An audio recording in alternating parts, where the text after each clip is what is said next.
We make decisions in computation by optimization. If there is something we can quantify using metrics, we can find the best solution. So artificial intelligence, general problem solving solution is about optimization. But in the building and construction industries, we have to manipulate so many different pieces. But unless robotics acquire some kind of artisanal intelligence, we can never use it.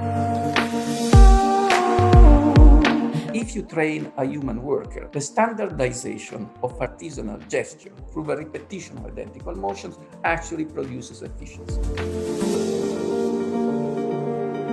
Now, a robot can repeat 1,000 identical motions or 1,000 different motions if they take the same time at the same unit cost. So at that point, non-standard robotic assembly, the sky would be the limit because cost would not.